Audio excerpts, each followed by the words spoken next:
Welcome everybody to tonight's program. It's a continuation in our series on the history of Sylvan Township. My name is Mike North. I'm on the committee that, along with other people here, Dave Johnson, Sylvan Hall, and a couple others that are involved in trying to bring the local history to you.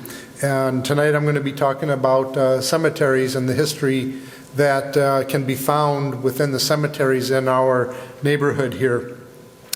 But before I do that, I want to mention that next month on Tuesday, October 25th, our program is going to be stories from our oldest local resorts. We're going to hear about the rich history of Kavanaugh's, Madden's, and Cragun's resorts. These three resorts and so many others have shaped the hospitality industry in our area. And these are more than just businesses. They have changed our community through employment, tourism, development, and commerce. And I'd also add they've changed our history in the area. So after the program tonight, there is coffee and cookies available out in the lobby. Donations are appreciated if you're willing to. It's not necessary, but what is necessary, I am told, that is if you want a cookie, you must fill out an evaluation form first. So, again, my name is Mike North. I have lived in the Sylvan Township since October 1998, so coming up on 24 years here. I'm an amateur historian, but always interested in history, and so I'm going to share with you some of my history tonight. Got several slides to share with you, and I do have a little highlighter here that I'm going to kind of park down here, and I'll just use it once in a while in my presentation here. So we have four what I'll call modern day cemeteries in Sylvan Township that I will be talking about tonight. From west to east, the first one is the Pillager Frontier Cemetery. Let me practice with this a bit right here. And that is located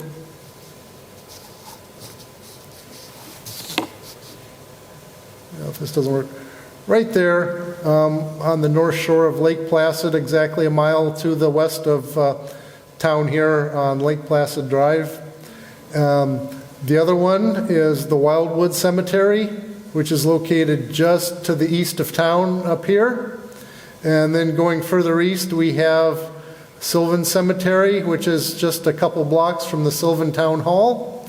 And then even further east, we have the Gull River Cemetery, which is the oldest, and is just located just across the train tracks from the corner store in County Highway 18.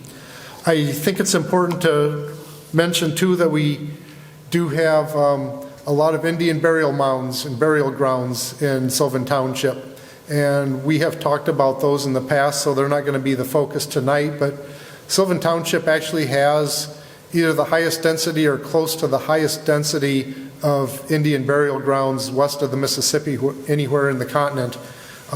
We also have the westernmost effigy mounds in all of North America, and pretty close to the northernmost ones as well. So I just wanted to reference that. So there's two types of history I'm going to talk about tonight.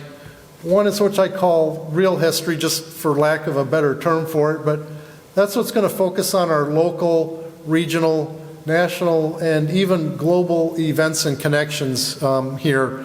And then the second type of history is family history, for people that want to learn about their genealogy and just their family and where they came from. I've wandered through all four of the cemeteries, taking pictures of things that caught my eye, caught my attention. I did not select any headstones to show tonight based on who the people were, their names, their family names, whether I know them or not, or have any connection to them. I also took pictures not knowing the history of some of the people, so I'm sure a lot of you here know more about most of the people than I do, but if I bring up something that maybe is sensitive, please forgive me. It's not intentional. But again, I just took pictures of things that caught my attention.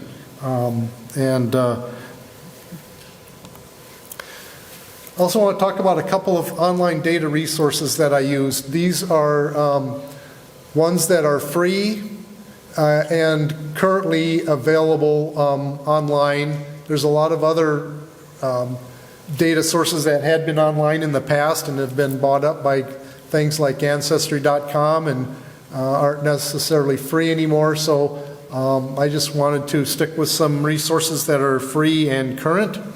And so I'll be referencing findagrave.com quite a bit, and also Civil War Soldiers and Sailors database that the National Park Service maintains. So the first of our 4 cemeteries is the Gull River Cemetery. It has 236 memorials on the Find a Grave website, and there's probably a few more there that Find a Grave is not familiar with. It is our oldest cemetery. It has been around since 1882. The oldest internment there was a gentleman named Otto Flint. And it's no surprise that it's our oldest cemetery, since it is close to the Gull River and the village of what was called Gull River, the old original logging camp, the oldest town in Cass County. One of the other things I noticed in there was in 1888, 3 Kemp children were buried there. When you visit the cemeteries, you're going to find things that are disturbing, and one of those obviously is the loss of children. And it just reflects that at certain points in time, diseases were rampant, whether they were rampant in the family or rampant in the community. Regardless, it affects families. It affected families. It changed the course of our history. The second cemetery is the Pillager Frontier Cemetery. This is the one that's just a mile west of town here. It was established in 1887 according to the sign over here on the left, but the oldest interment actually dates to 1885. A gentleman named Zephy Rundle, who we'll hear a little bit more about later on. And this cemetery has 162 memorials in it, according to Find a Grave.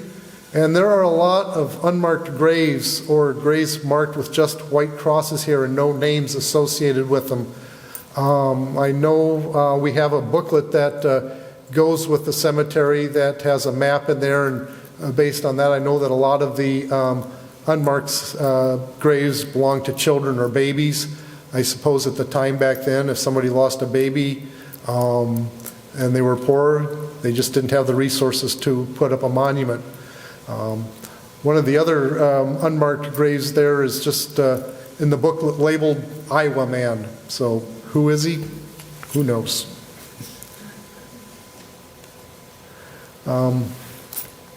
Sylvan Cemetery is the smallest one. It's got only 67 memorials and Find a Grave, and the oldest interment there is dates to 1894. A gentleman named Lyman Whipple, who we will talk more about again later on.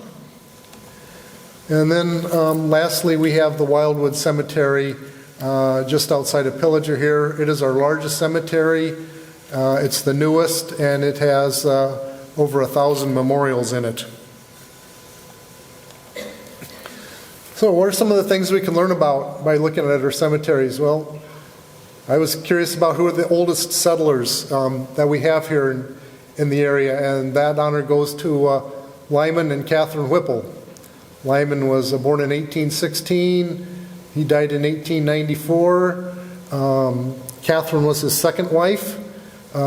She was born in 1821 and died in 1913, and she was married earlier too. And this is her gravestone here on the upper left. And at Find a Grave, I was able to find a photograph of her. She was born a Becker, that's her maiden name. She was married to a Phillips before being married to Lyman Whipple.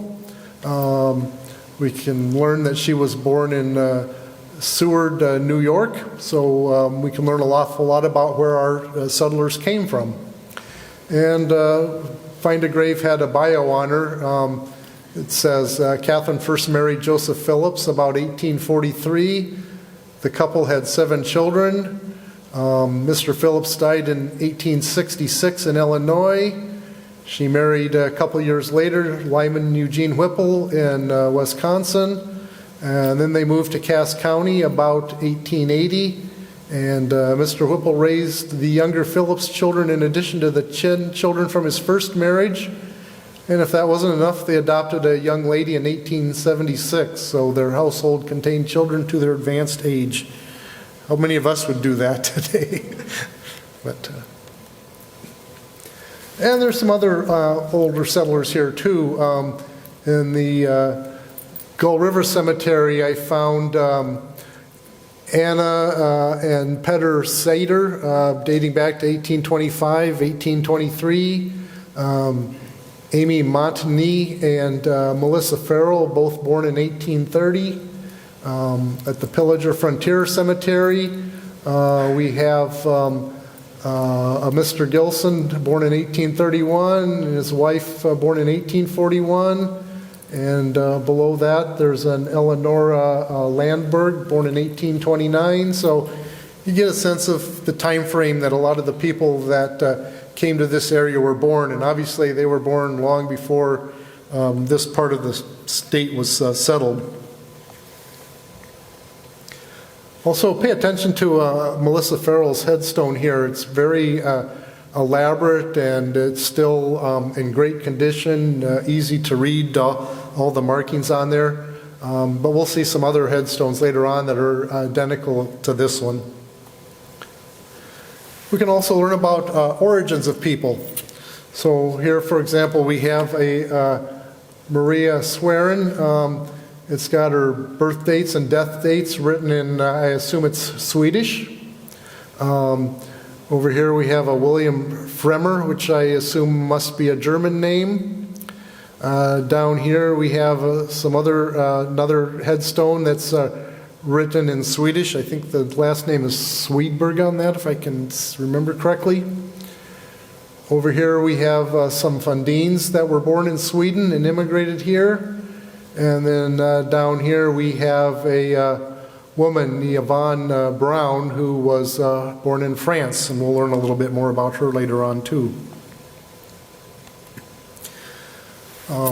We have quite a few Civil War veterans here, and I want to spend a little bit more time on them than anybody else because it's, I think, an incredible time in our history. And so at the Gull River Cemetery, we have Rufus Gilbert. He was born in 1827, lived to 1892. He served in Company I of the 50th Ohio Infantry, which served in Tennessee and the Atlanta campaigns.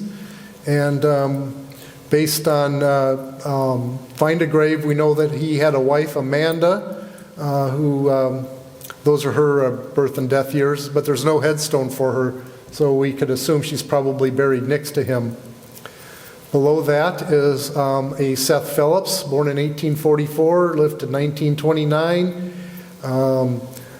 His tombstone isn't quite as legible, but it does say that he was with the 52nd Regiment of the Illinois Volunteers from 1861 to 1865.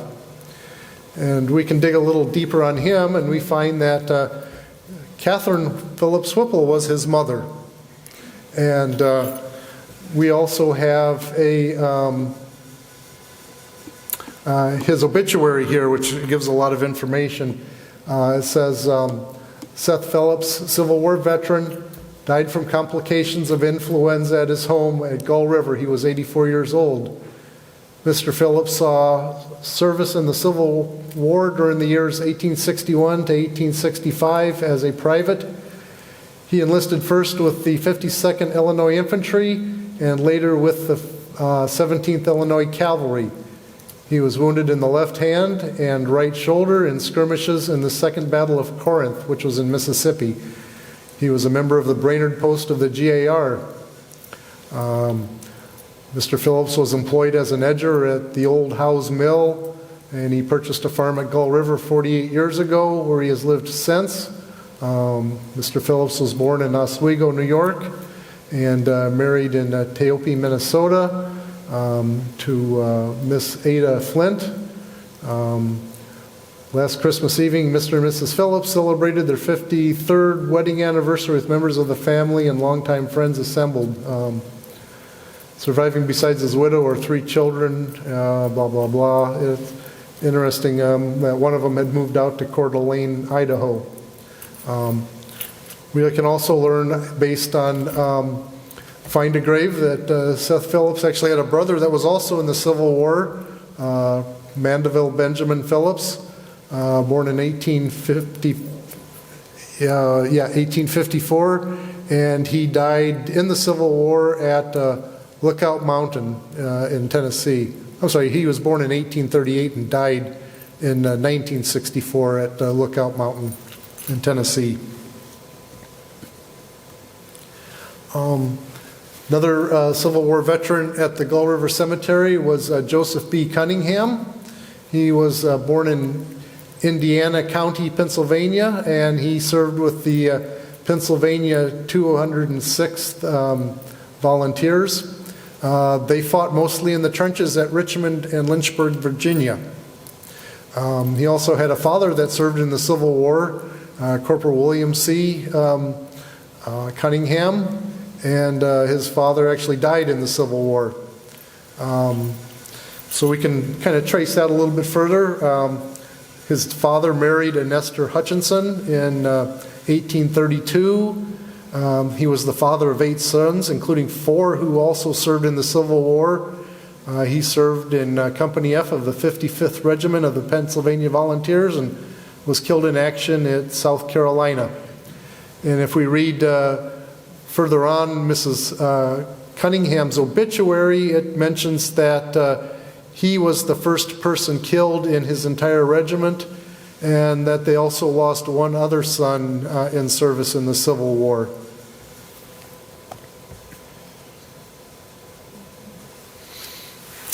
In the Sylvan Cemetery, we have 3 Civil War veterans there.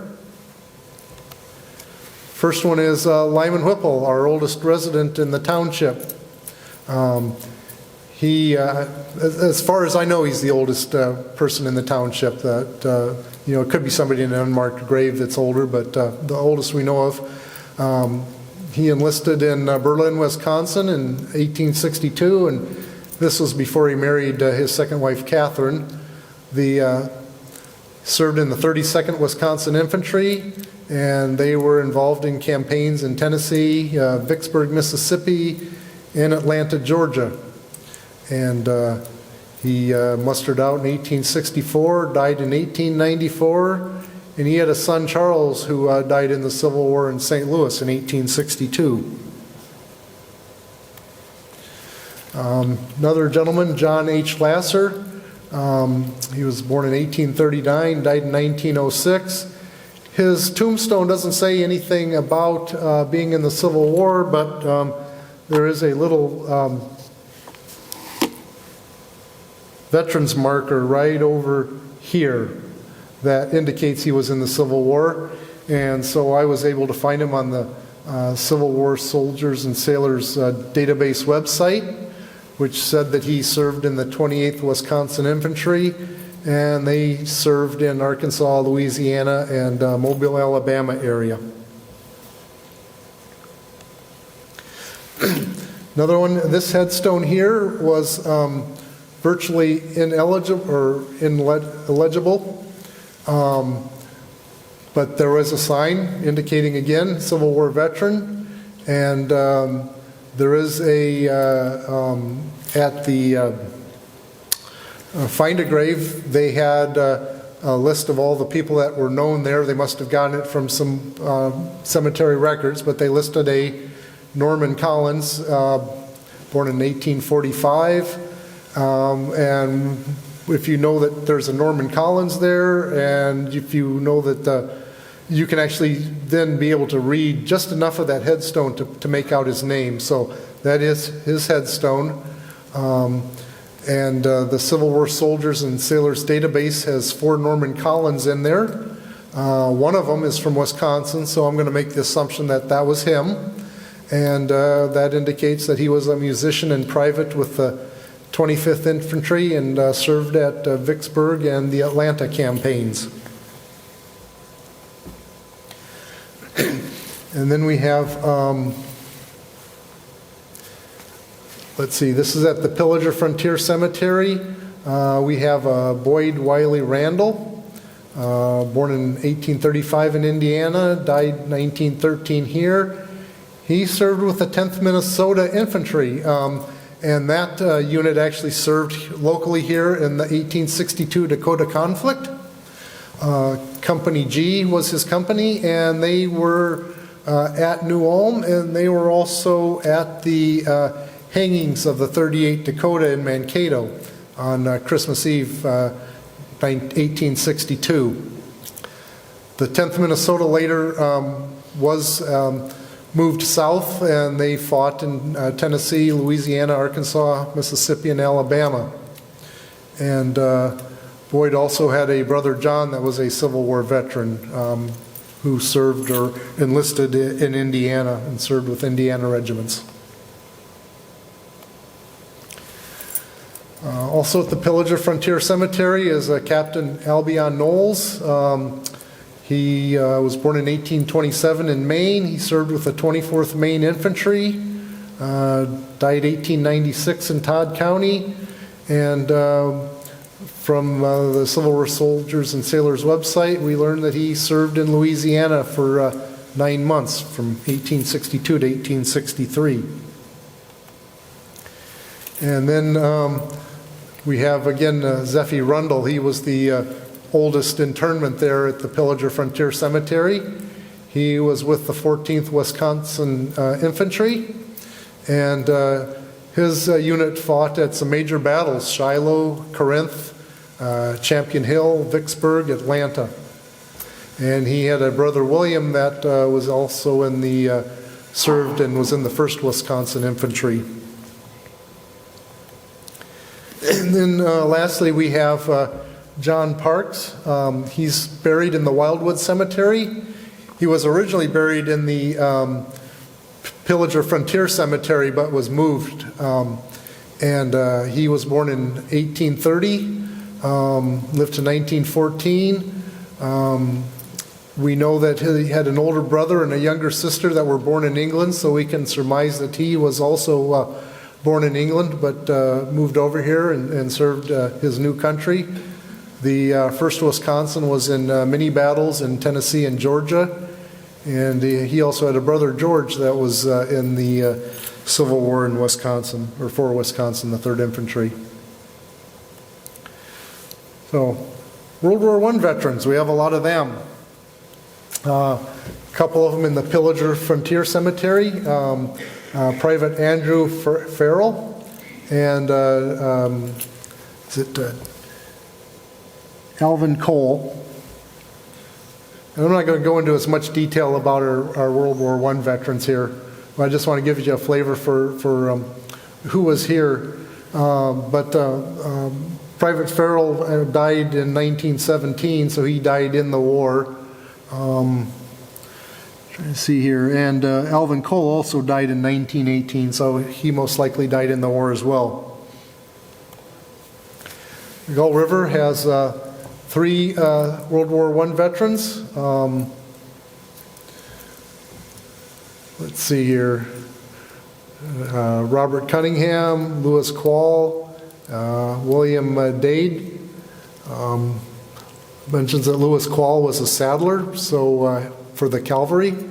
So the different headstones provide different amounts of information. They were all privates. They all survived the war. Sylvan Cemetery had 2 World War I veterans, Blaine Carner, who died in 1918, so he died in the war. And then John Cole, who survived the war. And then the Wildwood Cemetery has quite a number of World War I veterans, mostly privates. Let's see which ones kind of caught my attention here. There's a Earl Laporte here, who was also a wagoneer. We had one here, Roy Rowell, who was in the engineering unit. Most of them were in different infantry divisions. Yeah. And then the Gull River Cemetery also had several World War I veterans as well. Some names we recognize already. Another Seth Phillips. We have a Grace Anderson, so let's not forget that women served in the wars as well. Let's see. Here's one that was in a tank battalion. Here's one over here that was in a Air Corps.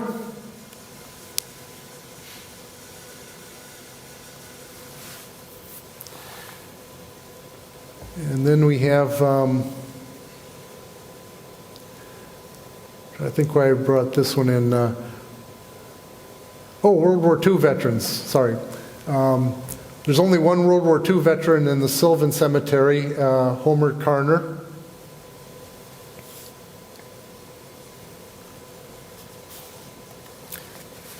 The Wildwood Cemetery has a large number of World War II veterans. See what caught my eye here. We had somebody in a parachute unit here.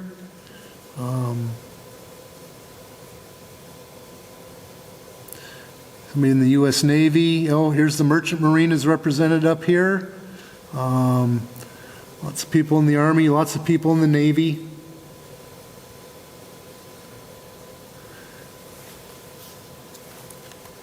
This one was unique. This is also in the Wildwood Cemetery. Marvin Arden Beatty, killed in action on the USS Liscum Bay. It actually was blown up on November 24th, but everybody that was missing was declared dead on November 25th. This is a picture of the ship over here. It was an aircraft carrier, and it was hit by a torpedo, and it was hit in its ammunitions hold. And so this is supposedly actually a photograph of the ship blowing up, and it sank in 23 minutes with a loss of 644 people. The most of any aircraft carrier in the war. And there were 272 survivors. So it was involved in the Battle of Macon, which is in the Marshall and Gilbert Islands. And a couple stamps related to it. The Karabuti is an island nation, and they had put the ship on a stamp. And then one of the cooks on board the ship has a U.S. stamp in his honor, Doris Miller. And he was honored because he was on the USS West Virginia when it was sank in Pearl Harbor, and apparently he was a hero of that event, and so that's why he's honored on this stamp. But he was on board the Liscum Bay as well. So this is an example of global history here at our doorstep. And several Korean veterans as well.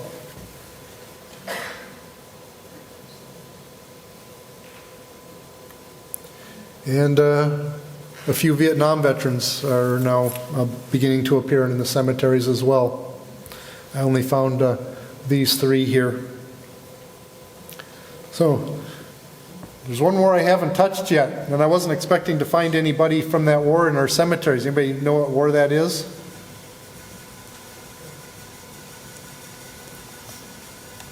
That was the Spanish-American War. And we actually have two soldiers in the Wildwood Cemetery. One of them is William Bursley, lived from 1854 to 1938. There's not much known about him, but he was in Company I of the 3rd Nebraska Infantry. And what we know about that unit was that it got to Cuba, but it did not get to Cuba until a month after the war was over, but they served as an occupying force in Cuba. And this is an actual image of some of the people in that unit here. And the other Spanish-American war soldier was Irving Briggs, who was from Iowa, and he had 9 half-siblings starting in 1878, so he was obviously orphaned young, and his mom remarried, and he moved to Minnesota, and he was with the 15th Minnesota Regiment, and they never actually made it to Cuba. They kind of were famous as being the sickest military outfit of any of them. Almost everybody in the unit ended up on sick leave at some point in time. And they did get as far south as Georgia, where they did get into a little skirmish down there. The story is that somebody in the Minnesota delegation was murdered by a Georgia saloon keeper, and other people in the Minnesota delegation wanted to seek revenge, and some of the old Confederate veterans still harbored a lot of resentment against the Yankees, and so they were agitated too, and the 15th Minnesota was called in to kind of quell the disturbance there. Local history. Mary E. Lively. Just got a simple little headstone there in the Sylvan Cemetery. But she's got a story. You can tell she died quite young. She was the daughter of Willis E. Lively and Eleanora Wide. Those are names that are familiar in the business community in Brainerd. This right here is the Lively Building downtown, just a block down from the U.S. Post Office. It's where the Mills Fleet Farm was headquartered for a while. And her father was Willis Lively. He was born in 1883 and lived to 1934. Her mother was Eleanor Wide, born in 1889 and lived a long time to 1983. And a little bit of about the Livelies here. This is in regards to his obituary. It says, former Brainerd businessman is taken by death. Died in Minneapolis and is expected to be brought here for funeral services and interment. He was widely known in this community. Mr. Lively, for many years, had conducted a general garage business known as the Lively Auto Company. He disposed of his interest in the company some years ago and had been making his home in Minneapolis the last 5 years. Later papers read that it's just about the funeral there.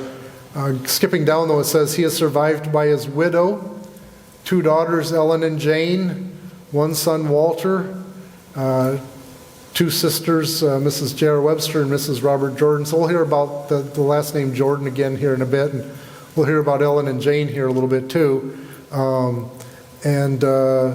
Then at the very bottom, a personal note from the family. The Lively Auto Company was sold to the Mills family, previous owners of Mills Fleet Farm.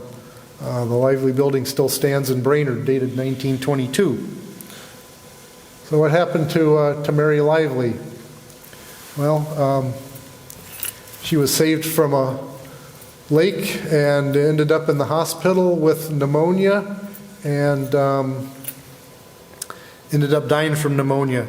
And what happened was her sister Ellen got into trouble in the water, was apparently drowning, and Mary and her other sister, goes by Jeannie in this story here, tried to save her, and they all went under. And then a young man named Walter Jordan rescued them all, pulled them all out of the water, and started resuscitating them, performing CPR on them. Unfortunately, Mary Lively didn't survive and passed away at a young age. I don't know what happened to Ellen, the one that was originally drowning, but the other sister, Jenny, did live to be 96 years old. And then here's Walter Jordan. We can trace him. He was the boy that rescued the girls. Turns out he was their cousin. He's buried in Evergreen Cemetery in Brainerd. He lived until 1982, so almost 70 years old. And then just by tracking things through findagrave.com, you can link to all sorts of other things, and found his son. Died in Vietnam, 1973.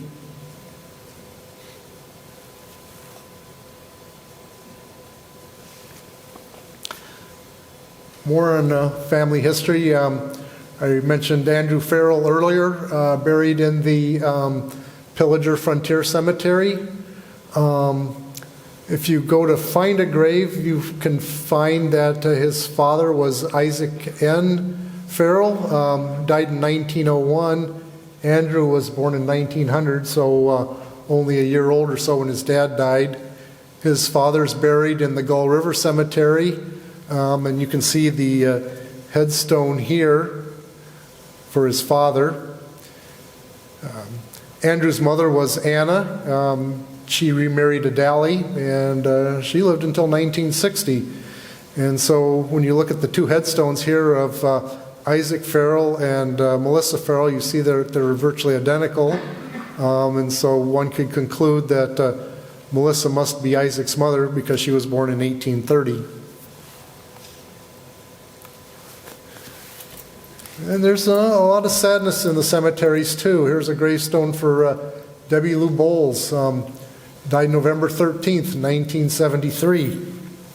And whoever buried her put this comment here: "Earth has no sorrow that heaven cannot heal." And over here next to her is baby boy Bowles. Died 3 days before she did. So obviously she died from complications in childbirth. Assume this must be her dad because it's got the same design on a headstone, and again the same message about earth has no sorrow. And ironically, not very far from this site, there's another headstone here of a baby Patty Peterson, who died, I think it was November 15th or 16th, 1973, so just days from when the other baby died. So two families grieving at the same time there. So I'm talking about family history now.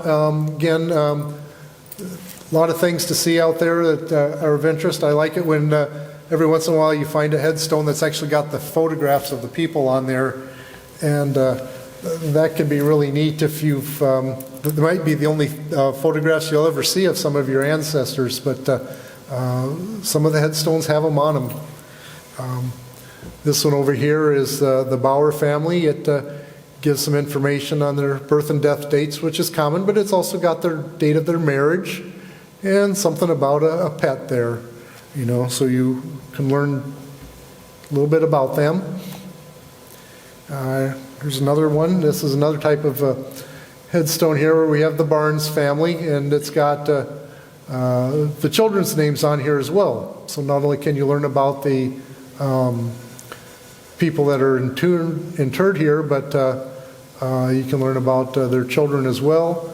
And by looking at these two headstones here, Barnes and Kazitzka, you can maybe make the assumption that there's got to be some sort of relationship between the two families.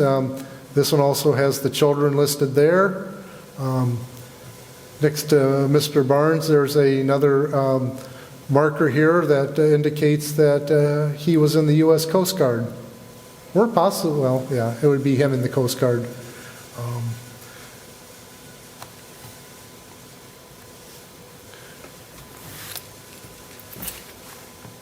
Another one, here's a couple of young children buried. Boy born in 1910, died in 1914, and then a little girl born and died in 1915. It says they're the children of Otto and Edna. Or is it Irma? I'm sorry.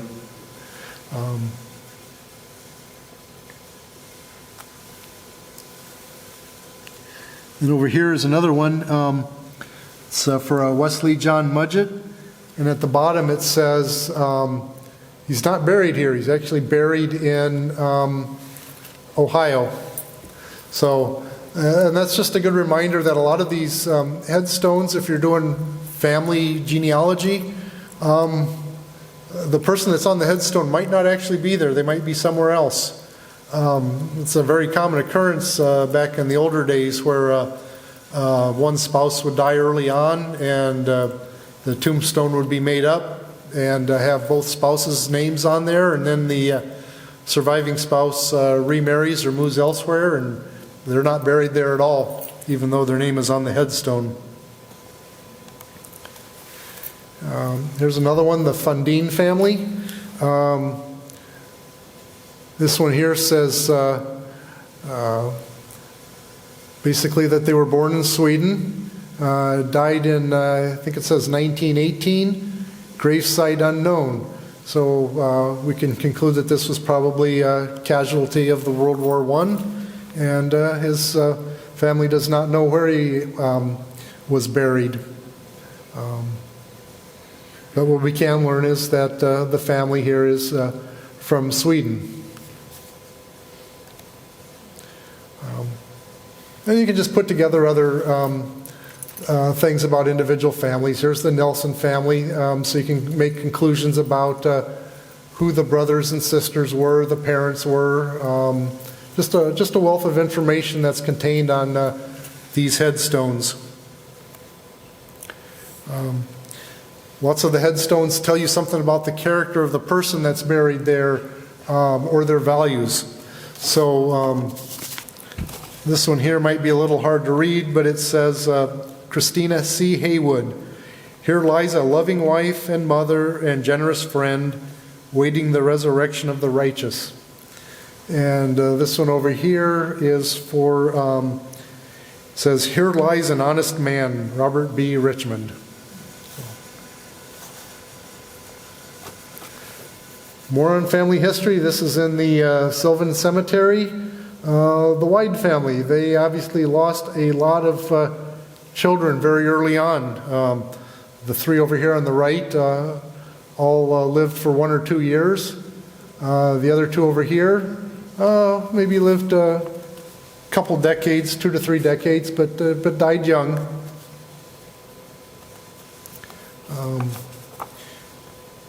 Here's one where we have mother, born in 1862, died in 1936. Right next to her is a child, Joseph, born 1906, died in 1907. So she would have had the baby about when she was about 44 years old. Again, just learning something about family history.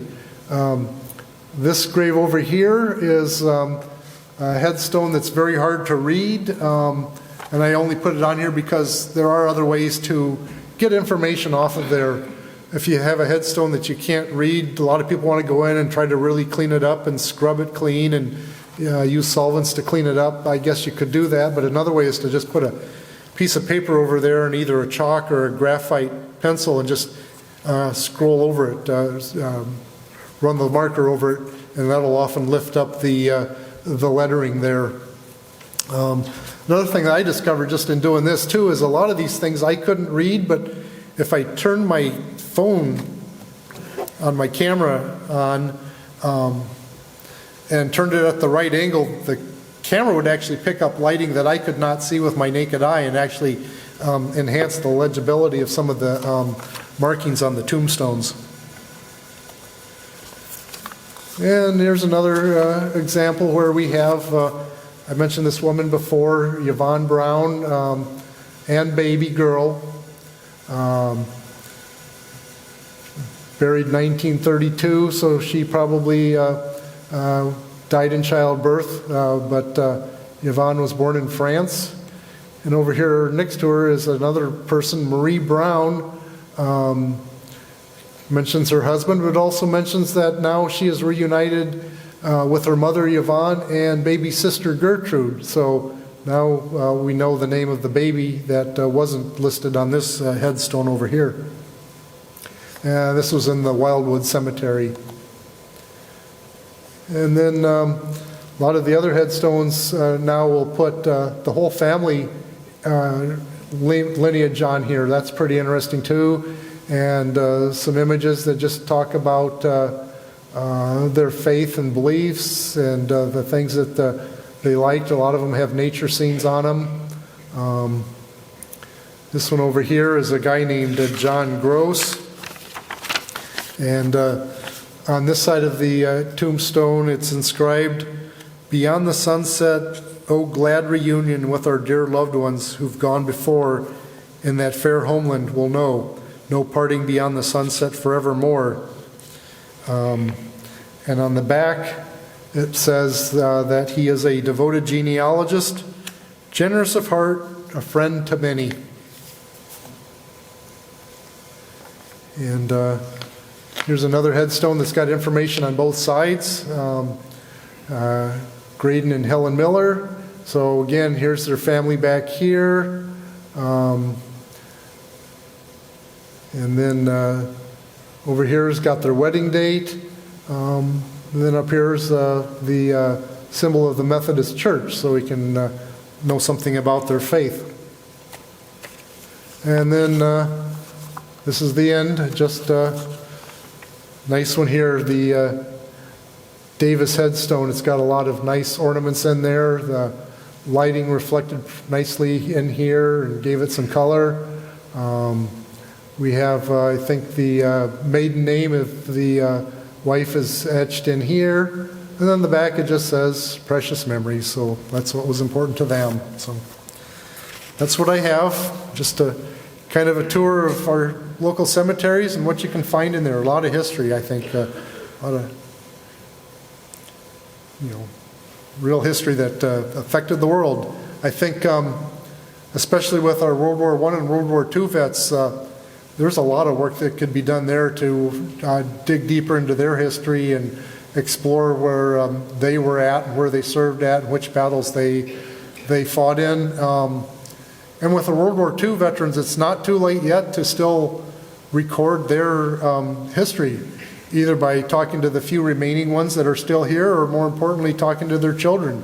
Their children probably know an awful lot about their experiences of their parents, and it's kind of our last opportunity to really dive deep into some of the history that's around here. So it's not something I have time to do, but there's plenty of other people that could make that dive if they wanted to. So. Dave. Mike, I don't know if you know or someone here might know, but I, over time, kept hearing that when the dam was built, there was a cemetery that had to be moved, or bodies were moved from the cemetery. And I don't know where that was or where they went, or if there's any truth to it. Does anyone here know? Or you might want to repeat the question. Yeah, Dave is asking if anybody is familiar with a cemetery that had to be moved because of the hydroelectric dams going in the township and flooding out an area.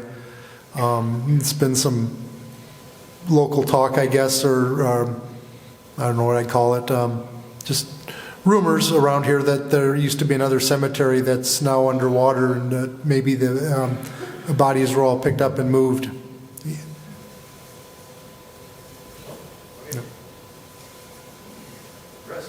Yes. Yeah. Mike, you mentioned the World War II ending in 1918, but you didn't mention anything about the Spanish flu, the pandemic of 1918. Is that coming up in any of your research with any of these? No, I didn't. Can you repeat the question? The question was, did anything come up about the Spanish flu in any of my research? And no, I did not dive that deep into it to do that. It's possible that some of the people that were in World War I died of the flu too. You know, they died from all sorts of diseases, not just battle injuries. And yeah, and certainly a lot of other local residents must have died from the flu as well, but I did not dive into that aspect of it. Dan? Mike, I noticed a number of those headstones seem to be in pretty good condition. It looked like they might have been cleaned. I know of one person who's part of a group that does that, but there's a lot more headstones than can be accommodated. But are you aware of any groups that are cleaning those? I am not aware of any that are cleaning those. You know, if anybody is interested, though, the Pillager Frontier Cemetery certainly has a lot of unmarked graves, and there's a lot of crosses out there that are just simple wooden crosses with no information on them. And I think there's probably some avenue to mark some more of them with some information that's recorded in the logbooks for the cemetery. And I do have the logbook up here with me. I got it from Dave, who got it from, who did you get it from, Dave? Sylvan Township, they added the vault. Okay. So, but it's kind of sad that there's a lot of graves out there that are just not marked, and you know, we don't know who's there, and they're going to be lost and forgotten before too long. I mean, some of them are already lost and forgotten, but there's still some information that could be still salvaged yet, and people identified.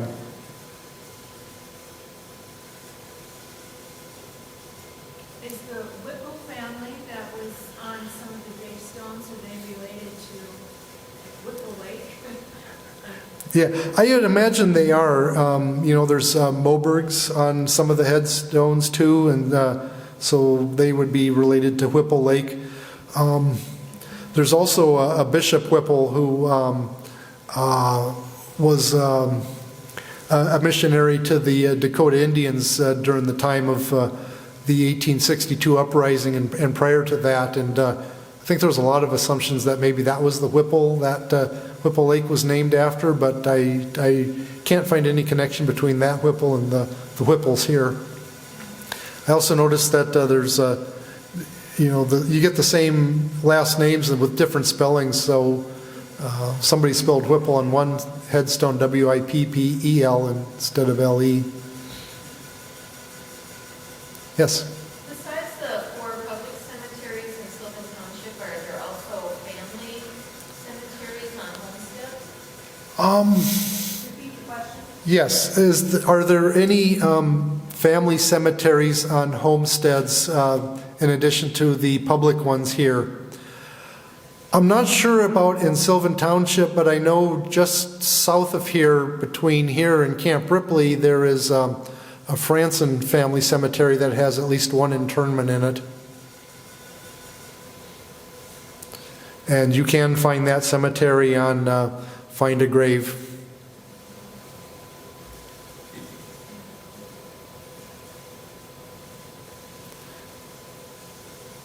Yes. This is not commercial, but my brother works with a company that works with funeral homes and monument companies, and they put markers on headstones that you can scan your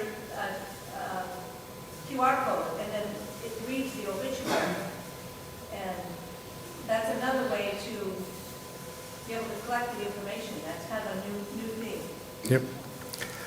I've always kind of had a fantasy, I guess it is, of thinking back to like the Carnegie libraries, just putting up a small building in each cemetery that could be a place where people could deposit documents that talk about the people in the cemetery or some of their belongings in history. You know, I have my great-great-grandmother remarried as her second husband, her first cousin.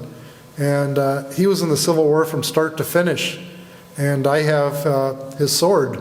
And I'd love to see that be put in, you know, someplace like a little museum in a cemetery, near where he's buried, and otherwise it's going to be lost and forgotten too someday.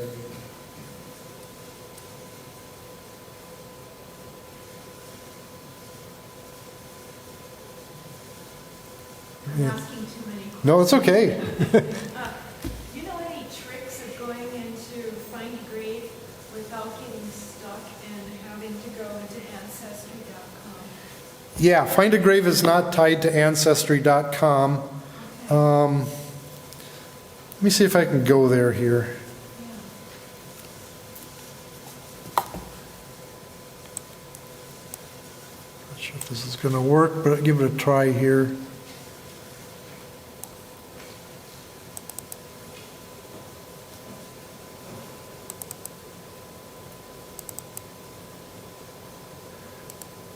Oh.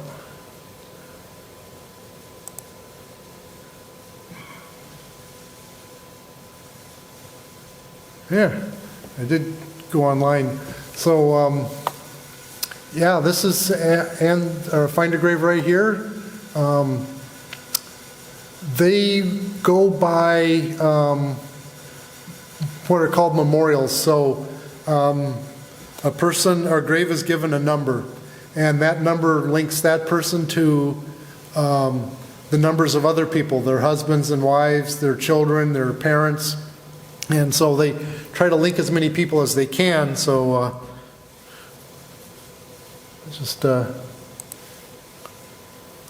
just going to do my grandfather here.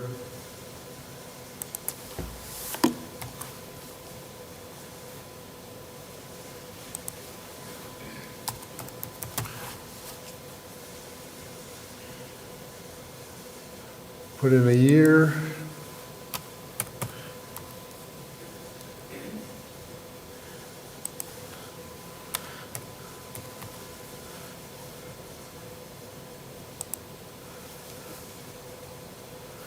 And there's him.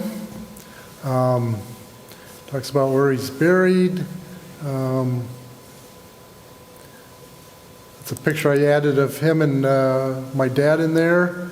So you can add pet photographs and all sorts of other information. And then this has got his parents. So they're all linked through this memorial ID. See this number up here? That's the memorial number that links everybody together. So he's got his own unique number, and I can link it to his dad, who's got a number, his mom, his brother. Then he's had 2 spouses, so I've got them up there.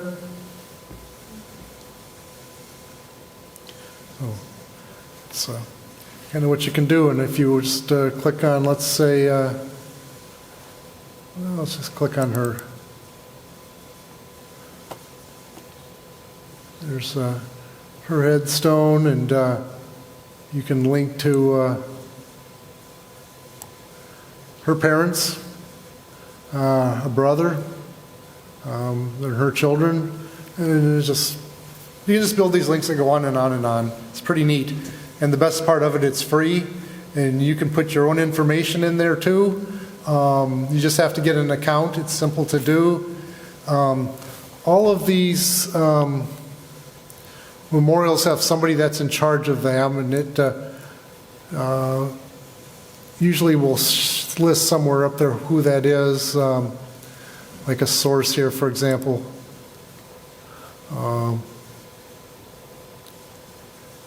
Talks about who's maintaining it. So a person named Lisa Young is maintaining this one. I know her. She lives in Ohio, ironically. And so then if you want to get stuff in there, you just submit it, and the person that's in charge of that site will then approve adding it or not. And some of them are particular, and others are pretty liberal in what they'll allow in. So, and some of the people don't have anybody that's kind of taken over the memorial, and so if you have a parent and you want to do that, or a brother or sister that you want to do that for, you You can just apply to have it be the owner of the memorial, and it's just a couple clicks away. So it's a great website, a lot of history in there.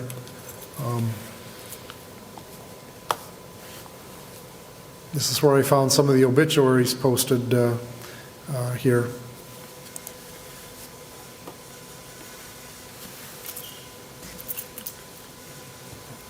If all you had was just the last name, could you put that in?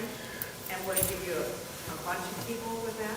You might find an awful lot of people, but well, let's just go back and just do it again, and I'll show you here.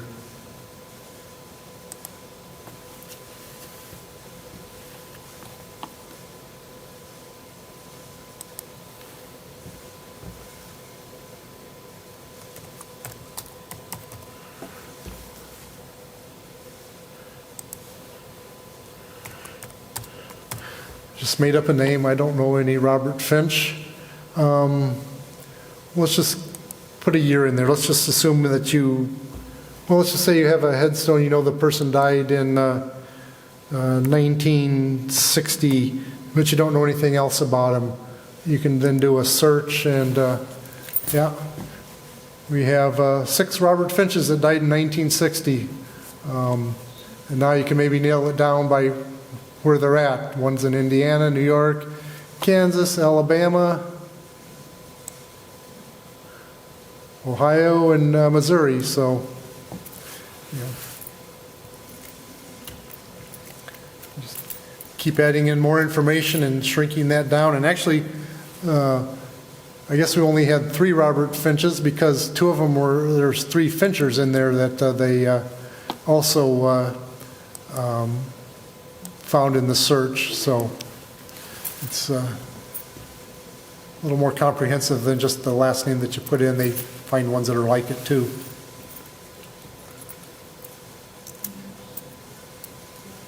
Do they give location of grave sites? Yes. Let's just take this one here in Indiana. Right here, there's the burial, Mount Hope Cemetery. You can click on that. And there's your Mount Hope Cemetery right there. You can see all cemetery photos. You can search the cemetery. So if I just click on search the cemetery, 20,000 people buried there. And they're all here. Maybe it wasn't the best one to pick. But anyway, yeah, powerful tool.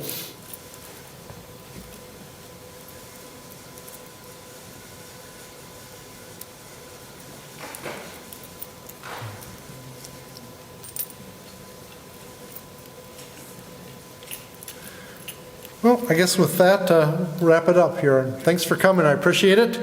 Remember, there's coffee and cookies out there. And, please fill out an evaluation.